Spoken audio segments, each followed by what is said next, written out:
Good morning, and thank you for joining us for our program on this Lord's Day. We hope that you're doing well, and we would like to invite you to worship with us this morning at the Pyburn Street Church of Christ at 10 a.m. At Pyburn Street, you will find a loving group of God's people who wants to make it to heaven and wants to help you to get there as well. And we extend a warm welcome for you to come and join us in services today. Two of the most common elements in the world are salt and light. Anywhere in the world that you go, you can find these two things. And as a young boy, Jesus more than likely grew up seeing his mother salting meat, and every evening he would see her lighting the household lamps. Well, as ordinary as these two things are, Jesus used them to give Christians a wonderful compliment and also to issue us some great challenges. I want you to notice with me this morning the words of Christ in Matthew chapter 5, verses 13 through 16. Here Jesus says, "Ye are the salt of the earth, but if the salt have lost his savour, wherewith shall it be salted?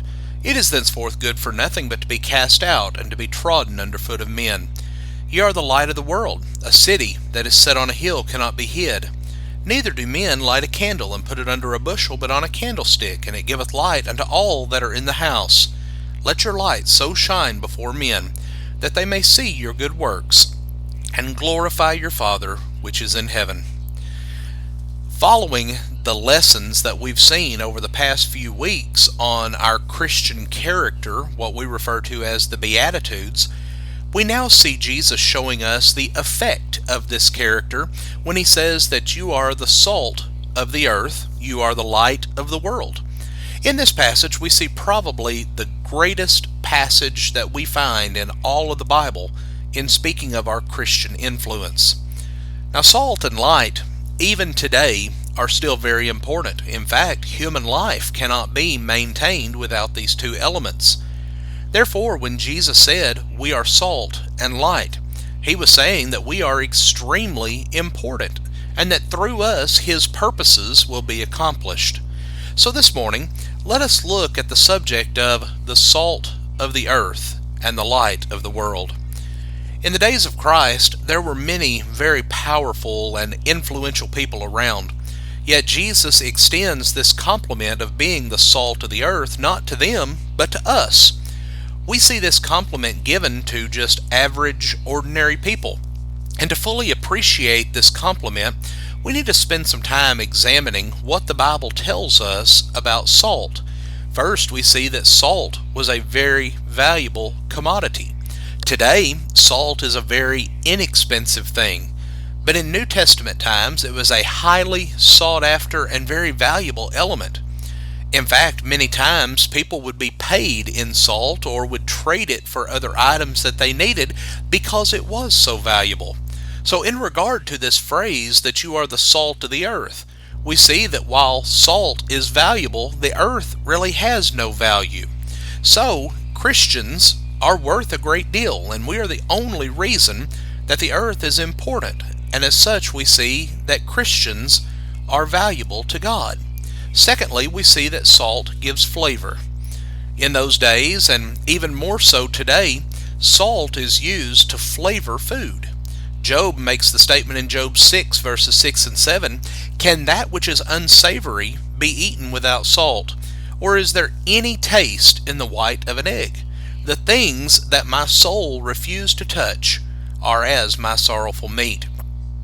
Have you ever had to be on a salt-free diet or had to eat a bland meal without having salt available? It's a difficult thing to do, and it's very hard to flavor food without adding some form of salt. So what does this tell us about the earth? It tells us that everything the earth has to offer will eventually become bland, become tasteless. But what about for the Christian? It tells us that we are what gives enthusiasm to this life. The Christian life is what makes this life exciting. Now, we could say a lot more about the value of salt. For instance, salt makes us thirsty. Many people who raise and show animals know that if an animal looks a little poorly, you can mix a little salt in with their food, which will make them drink more and they'll fill out. So how does this apply to the Christian life? Well, as Christians, by the lives that we lead, we develop a thirst for the water of life. Also, we see that salt was a preservative. In biblical times, long before the invention of freezers, salt's main use was as a food preservative. To prevent meat from spoiling, salt would be rubbed into it. Fishermen would pack their fish into barrels of salt.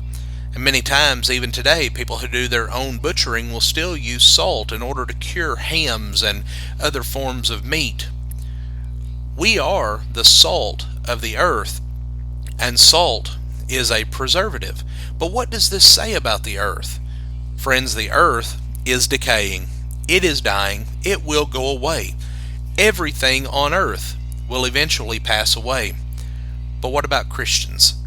We are the preserving force of the earth.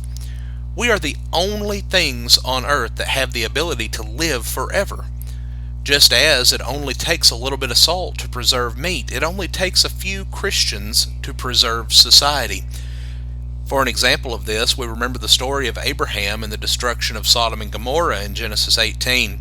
If there had been only 10 righteous people found, then God would have spared those 2 cities. If only 10, those societies would have been preserved. As Christians, we influence people simply by who we are. Just by knowing that we are Christians, people will come to expect certain behaviors and certain actions of us. They know we live differently from the world, and many times will change their behavior when they're around us. So we, as the salt of the earth, are to be an influence upon those in the world around us. But this statement was not only meant as a compliment. It also issues a challenge to us. So why is salt a preservative? Because of its distinct qualities. As Christians, we too are to display certain distinct qualities. And one way of expressing this is to say that we must be different from the world. Paul said in Romans 12 and verse 2, "And be not conformed to this world, but be ye transformed by the renewing of your mind, that ye may prove what is that good and acceptable and perfect will of God." Paul tells us in this passage that Christians are not supposed to be like everybody else. They're not supposed to be like the world. We are to become different. When we become children of God, we become sanctified, which means that we have been set apart for a holy purpose. We are to be a peculiar people whose difference is visible to those around us. We are to focus upon the things that are the will of God, and not on things that are evil and worldly. But James tells us in James 4 and verse 4, "Ye adulterers and adulteresses, know ye not that the friendship of the world is enmity with God? Whosoever therefore will be a friend of the world is the enemy of God." We remember reading the story about Abraham and how he was called the friend of God. This is a designation that we should all yearn to be able to wear. But this verse tells us that if we are not living life the way that we should, if we're living our life in the way of the world, then we're actually considered the enemy of God. And the reason this is because we cannot serve 2 masters. We have to choose whether we're going to serve God or whether we're going to serve this world. We see this addressed in 1 John 2 and verse 15, where the apostle says, "Love not the world, neither the things that are in the world. If any man," now notice this, "if any man love the world, the love of the Father is not in him." So as Christians, we have certain characteristics that we must live by. Like salt, we have to have the right composition. If we are like the world, we have no preserving factors whatsoever. And this does not mean that we have to act odd, but we do have to be distinct from the world. But what do people see when they look at us? What do they see us do? What do they hear us say?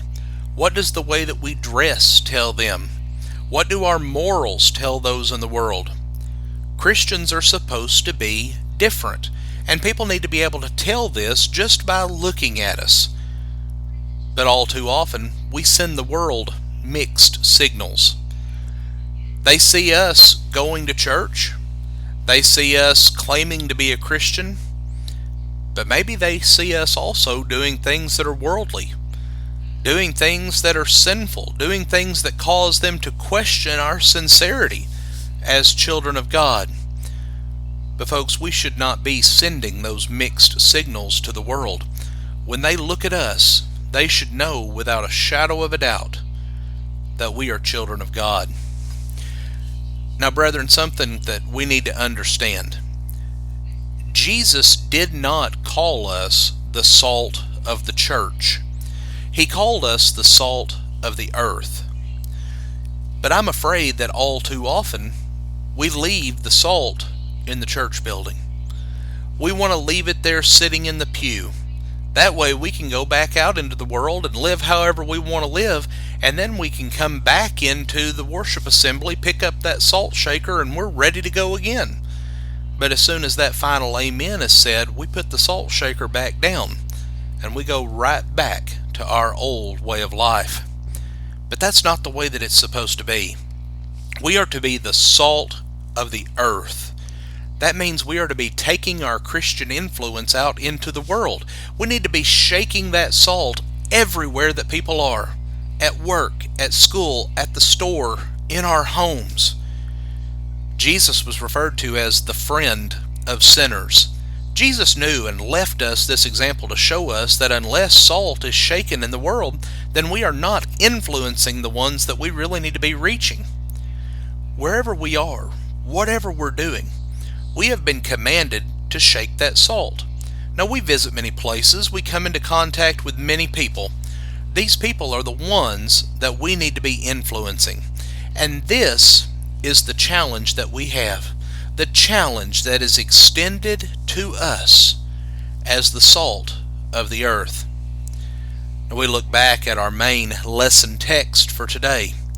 And in the last part of verse 13, Jesus says these words, "If the salt have lost his savor, wherewith shall it be salted?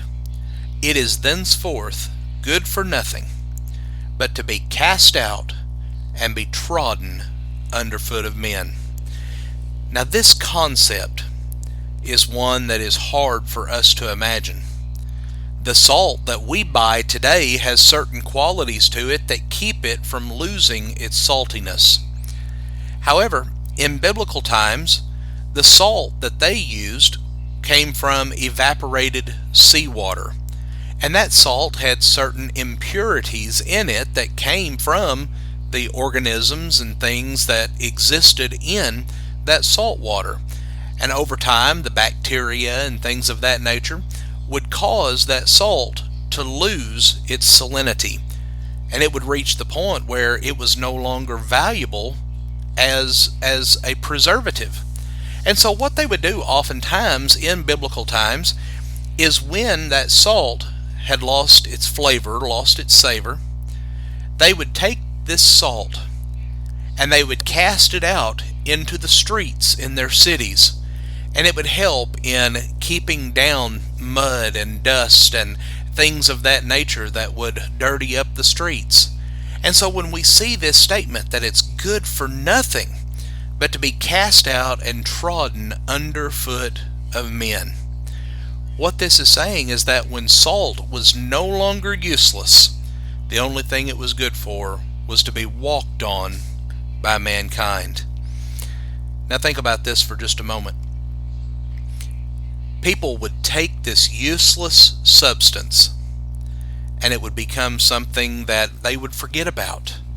It was no longer valuable.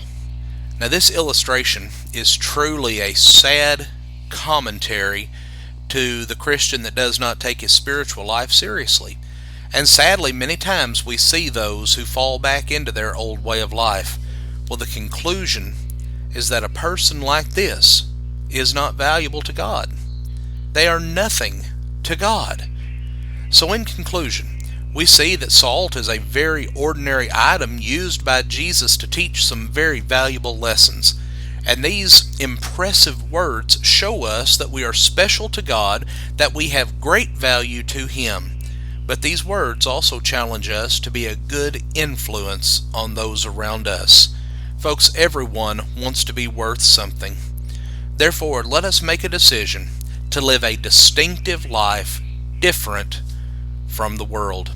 Friends, we want to thank you for joining us for this program this morning. We encourage you to join us again next Sunday morning as we continue this lesson and we look at Jesus' next statement, "Ye are the light of the world." Friends, we wish you a wonderful day, and again, we invite you to worship with us at the Pyburn Street Church of Christ at 10 a.m. May God bless you.